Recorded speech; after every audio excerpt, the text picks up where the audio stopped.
إن الحمد لله نحمده ونستعينه ونستغفره ونعوذ بالله من شرور أنفسنا ومن سيئات أعمالنا من يهده الله فلا مضل له ومن يضلل فلا هادي له أشهد أن لا إله إلا الله وحده لا شريك له وأشهد أن محمدا عبده ورسوله اللهم صل على صفيك ورسولك محمد وعلى آله وصحبه أجمعين يا أيها الذين آمنوا اتقوا الله حق تقاته ولا تموتن إلا وأنتم مسلمون.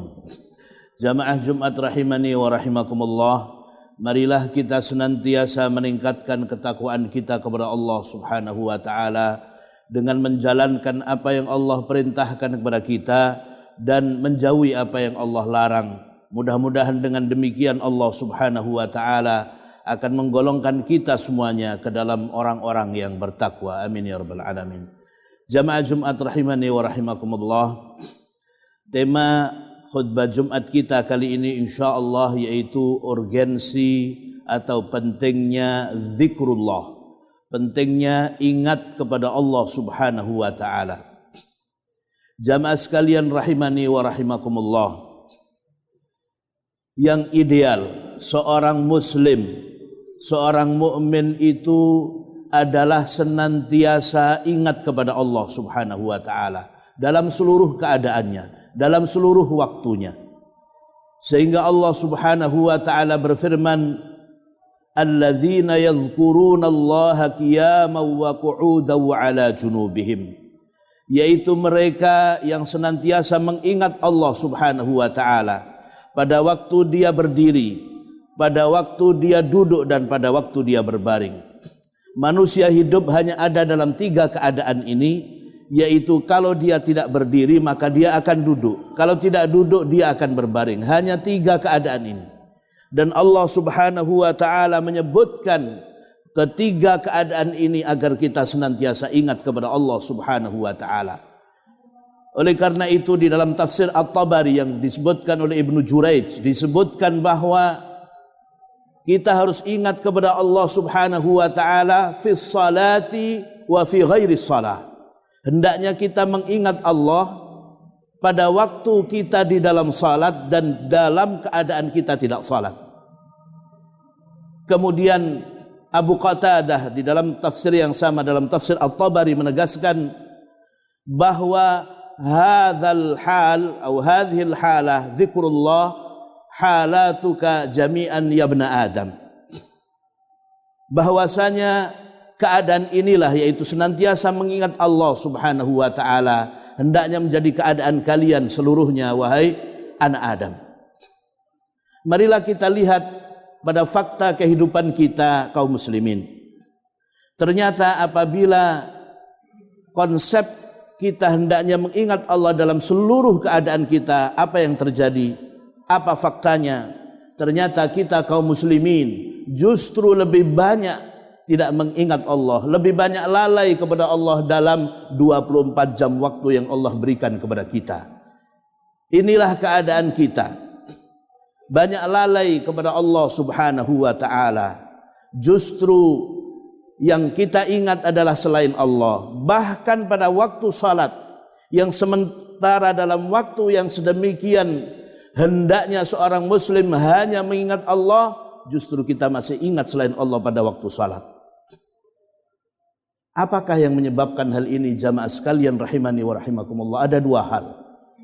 Yang pertama adalah yang menyebabkan kita lalai mengingat Allah dalam keadaan kita, dalam hidup kita adalah karena hubbud dunia. Karena kecintaan kita kepada dunia, kecintaan kita kepada harta. Tuhibbunal mala hubban jamma. Kalian itu wahai manusia begitu cintanya kepada dunia, begitu cintanya kepada harta. Karena yang kita cintai adalah harta, karena yang kita cintai adalah dunia, maka itulah yang selalu kita ingat. Itulah kesibukan kita. Itulah yang selalu menjadi angan-angan dan ingatan kita. Baik di alam sadar maupun di alam bawah sadar kita. sehingga mayoritas waktu kita adalah bukan mengingat Allah Subhanahu wa taala. Yang kedua, jamaah sekalian, mengapa kita lalai mengingat Allah Subhanahu wa taala? Karena godaan setan. Allah menegaskan bahwasanya setan itu adalah musuh kita.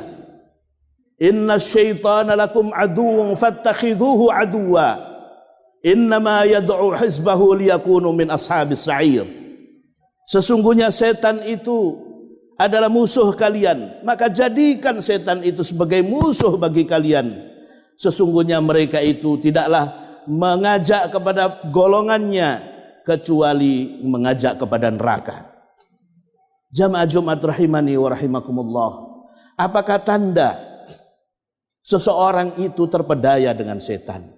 Apakah tanda seseorang itu tergoda dengan setan? Tandanya adalah sangat mudah. Pada saat kita tidak mengingat Allah, pada saat kita lalai dari Allah, pada saat kita tidak zikrullah, maka itu tandanya kita sedang digoda oleh setan, sedang dalam keadaan terpedaya oleh setan. Dan betapa banyak waktu-waktu di mana kita itu lalai dari mengingat Allah. Bahkan dalam waktu-waktu yang dianjurkan dengan doa khusus oleh Rasulullah sallallahu alaihi wasallam, ketika masuk masjid, ketika keluar masjid, ketika keluar rumah, ketika masuk rumah, ketika naik kendaraan dan seterusnya. Betapa banyak kaum muslimin yang lupa doa-doa zikir yang diajarkan oleh Rasulullah sallallahu alaihi wasallam secara khusus. Apalagi untuk mengingat Allah pada waktu-waktu dari 24 jam waktu yang Allah berikan kepadanya. Jamaah Jumat rahimani wa rahimakumullah. Apakah zikrullah? Apakah mengingat Allah itu sesuatu yang sulit, sesuatu yang berat? Allah Subhanahu wa taala dengan kasih sayangnya, dengan rahman dan rahimnya kepada kita, tidak membebankan untuk zikrullah, untuk mengingat Allah dengan tangan kita, dengan kaki kita, dengan anggota tubuh kita yang bisa membuat kita lelah, cepat untuk capek, tidak. Tapi Allah Subhanahu wa taala menjadikan alat untuk zikrullah adalah lisan, sesuatu yang mudah dan tidak membuat orang lelah. Karena Allah Subhanahu wa taala mengasihi hambanya, sehingga alat untuk zikrullah adalah lisan yang tentu kemudian disambungkan, disetrumkan ke dalam hati kita dengan senantiasa mengingat Allah Subhanahu wa taala. Jamaah Jumat rahimani wa rahimakumullah. Apa manfaat daripada zikrullah? Allah Subhanahu wa taala tidaklah memerintahkan kita suatu perintah kecuali untuk kebaikan hambanya. Allah Subhanahu wa taala ingin agar hambanya tenang, bahagia. Oleh karena itu salah satu sarana terpenting untuk kebahagiaan, ketenangan hidup seorang hamba adalah dengan zikrullah. Allah berfirman, ala bizikrillahi tatmainnul qulub. Ketahuilah bahwasanya dengan zikrullah, dengan ingat kepada Allah, hati akan menjadi tenang. Dan inilah manfaat duniawi. Kita langsung merasakan betapa seseorang yang ingat kepada Allah hatinya akan tenang. Dan dia akan jauh dari godaan setan. Karena seseorang yang tergoda oleh setan adalah pada saat dia tidak mengingat Allah. Jamaah sekalian, sehingga Ibnu Taimiyah rahimahullah menegaskan bahwasanya seseorang itu kaitannya dalam zikrullah dengan hatinya, dalam zikrullah sama dengan ikan terhadap air. Kebutuhan kita kepada zikrullah, kebutuhan hati kita supaya tenang dengan zikrullah sama dengan kebutuhan ikan terhadap air. Bagaimana mungkin ada ikan yang bisa hidup tanpa air? Demikian juga hati kita jamaah sekalian tidak akan bisa hidup, akan mati, akan sakit kalau dia tidak ingat, kalau tidak zikrullah, tidak mengingat Allah Subhanahu wa taala. Jamaah Jumat rahimani wa rahimakumullah. Oleh karena itu kita diingatkan oleh Allah Subhanahu wa taala agar dalam rangka kita senantiasa mendapatkan manfaat zikrullah ini, yaitu ketenangan, hendaknya kita senantiasa memperbanyak zikrullah ini. Dan seseorang yang banyak zikir kepada Allah di akhirat diberikan jaminan oleh Allah Subhanahu wa taala dengan surga yang tertinggi. Karena zikrullah adalah amalan yang paling baik, kata Rasulullah sallallahu alaihi wasallam di dalam hadis yang diriwayatkan oleh Imam Ahmad dan dihasankan. Dan hadis ini adalah hasan. Maka disebutkan bahwasanya di antara amalan yang paling baik yang disampaikan oleh Rasulullah sallallahu alaihi wasallam adalah zikrullah, bahkan lebih baik daripada seseorang yang menginfakkan emas dan peraknya, bahkan lebih baik daripada orang yang menemui musuhnya kemudian dia dipenggal lehernya oleh musuh atau dia memenggal leher musuhnya. Jamaah sekalian, seseorang yang sibuk dengan zikrullah akan menjadi manusia yang betul-betul manusia yang ideal, mukmin yang ideal. Dia tidak akan menyia-nyiakan hidupnya untuk sesuatu yang dosa, sesuatu yang sia-sia. Dia tidak akan sempat untuk melakukan ghibah, menggunjing, membicarakan aib orang lain. Seorang yang zikrullah tidak akan sempat namimah, yaitu mengadu domba terhadap sesama muslim atau kepada sesama manusia. Dia tidak akan sempat mengucapkan kata-kata dusta, hal-hal yang jelek, buruk tidak mungkin keluar dari lisan orang yang senantiasa zikrullah. Karena orang yang semacam ini seolah-olah sudah di surga Allah Subhanahu wa taala. Di mana di antara sifat penduduk surga jamaah sekalian, la yasma'una fiha lagwan wala kidzaba. Mereka itu tidak mendengarkan, penduduk surga tidak mendengarkan di dalam surga itu lagwan, hal-hal yang sia-sia, wala kidzaba, dan perkataan dusta. Kemudian mereka senantiasa mengucapkan tasbih, takbir, tahlil sebagaimana penduduk surga jamaah sekalian. Mereka itu, kata Rasulullah sallallahu alaihi wasallam, ahlul jannati yulhamuna at-tasbih kama yulhamuna an-nafas. Atau kama qala sallallahu alaihi wasallam, bahwasanya penduduk surga itu diilhami oleh Allah Subhanahu wa taala untuk senantiasa bertasbih, memahasucikan Allah Subhanahu wa taala sebagaimana kalian diilhami oleh Allah untuk bernafas. Tidak berat, tetapi itu menjadi hal yang sesuatu yang biasa karena memang itu diilhamkan oleh Allah Subhanahu wa taala. Inilah penduduk surga yang senantiasa bertasbih dan mereka tidak merasakan hal itu sebagai beban.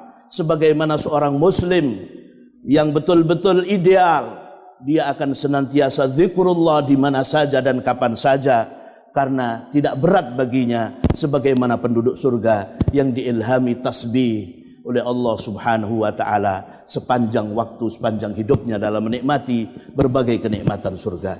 Mudah-mudahan jamaah sekalian Allah Subhanahu wa taala membukakan hati kita untuk senantiasa zikrullah, untuk senantiasa ingat kepada Allah, dan kita termasuk di mana kita adalah orang-orang yang senantiasa ingat kepada Allah Subhanahu wa taala. Barakallahu li wa lakum fil Qur'anil azim wa nafa'ani wa iyyakum bima fihi minal ayati wadh-dhikril hakim wa taqabbalallahu minni wa minkum tilawatahu innahu huwal ghafurur rahim.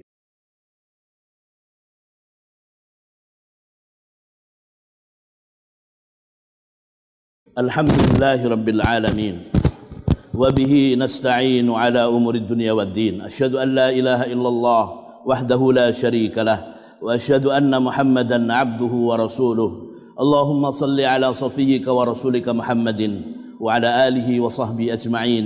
Ya ayyuhalladzina amanu taqullaha haqqa tuqatih wa la tamutunna illa wa antum muslimun. Jamaah sekalian rahimani wa rahimakumullah, marilah kita merenungkan, marilah kita melakukan evaluasi terhadap hidup kita yang sesungguhnya harus senantiasa ingat kepada Allah dalam 24 jam waktu kita, kecuali waktu tidur. Tetapi yang terjadi adalah justru kita banyak lupa kepada Allah. Maka betapa banyak waktu kita yang kita buang dengan sia-sia karena tidak mengingat Allah. Berapa puluh tahun dari usia kita ketika kita ternyata diberikan hidup oleh Allah tapi justru melupakan Allah Subhanahu wa taala. Oleh karena itu kita harus melakukan revolusi dalam kehidupan kita untuk kembali menekankan kepada diri kita untuk senantiasa ingat kepada Allah, untuk senantiasa zikrullah, karena sesungguhnya hidup kita tidak akan baik kecuali dengan menggantungkan hidup ini kepada Allah. Tidak akan baik, tidak akan ditolong oleh Allah kecuali orang yang senantiasa ingat kepada Allah Subhanahu wa taala dalam seluruh keadaannya. Rasulullah sallallahu alaihi wasallam mengatakan, li an aqula subhanallah walhamdulillah wa la ilaha illallah wallahu akbar ahabbu ilayya mimma tala'at alaihi syams, atau kama qala sallallahu alaihi wasallam, rawahu Muslim. Sungguh aku mengucapkan subhanallah walhamdulillah wa la ilaha illallah wallahu akbar, lebih aku cintai daripada dunia dan seisinya ini. Lebih dicintai oleh Rasulullah sallallahu alaihi wasallam daripada dunia yang disinari oleh matahari. Jamaah sekalian, itulah begitu sangat berharganya zikrullah. Lebih berharga dari harta yang kita cari, lebih berharga daripada dunia dan seisinya, tetapi banyak manusia yang melupakannya. Maka mudah-mudahan kita senantiasa ingat kepada Allah Subhanahu wa taala dalam seluruh keadaan kita, baik ketika salat maupun di luar salat, baik ketika kita dalam keadaan berdiri, duduk maupun berbaring, sehingga kita seluruhnya menghadap Allah Subhanahu wa taala dalam keadaan ingat kepada Allah, dan mudah-mudahan dengan demikian kita termasuk mereka yang husnul khatimah. Amin ya rabbal alamin. Allahumma salli ala Muhammad wa ala ali Muhammad kama sallaita ala Ibrahim wa ala ali Ibrahim innaka Hamidum Majid. Allahumma ighfir lil mu'minina wal mu'minat wal muslimina wal muslimat al ahya'i minhum wal amwat ya qadhiyal hajat.